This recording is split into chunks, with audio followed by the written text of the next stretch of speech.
Hello everyone! For today's video, hindi ko alam kung anong title ng video na to. Basta siguro, relaxing day na lang namin. Kasi wala naman kami ibang ginagawa, ganyan lang.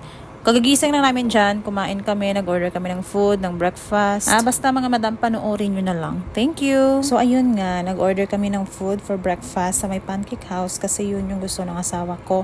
Hindi siya mahilig kumain ng Filipino food. So ako talaga yung mag-adjust sa pagkain niya, diba? Huwag na tayong magreklamo, Mars, kasi libre to. At ayan nga, nagchichika-chika kami habang kumakain. Hindi ko alam kung anong pinag-uusapan namin. Basta na-miss ko siya bigla. Pero grabe, nakikilig talaga ako habang pinapanood niya akong kumakain.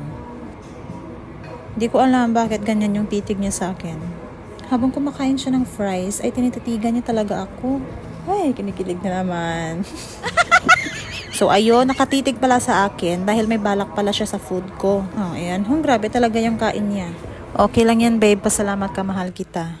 Charot. Very American food talaga yung kinakain niya. Burger at saka fries lang. Walang rice. And by the way, after that, pumunta kami dito sa Thai massage sa Bacolod para magpamassage, siyempre, para ma-relax kami. Sobrang ganda talaga ng kanilang place dito, mga madam. Sa Bacolod, sa Ayala Malls lang sila. At hinugasan na pala nila yung aming mga paa para maging malinis. Nasa 700 pesos yung kanilang rate dito. At super relaxing talaga.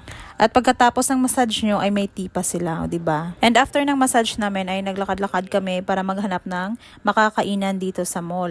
Ang kagandaan sa mall na to kasi kaharap lang siya ng kondo na nirerentahan namin. So dito nga kami nakakita ng food niya sa Friday's Restaurant. Ito ay American food. Ang ganda ng kanilang place. Dito kami palaging nagdi-date at napaka-welcoming talaga ng mga nagtatrabaho dito. So pag may time kayo na pumunta dito sa Bacolod, i-visit nyo talaga yung Friday's Restaurant dito sa May Ayala. At dumating na ang kanilang pa-free na chips at ito yung in-order ng aking asawa. Cheeseburger, as always, tapos fries na naman ulit. At syempre sa akin, coffee lang kasi kakakain ko lang kanina ng breakfast. At sa kanya, nag-order na din siya ng lemon. Lemonade pala. Lemonade yan or lemon iced tea? Basta yan. Hindi pala siya lemon. Parang ano yan?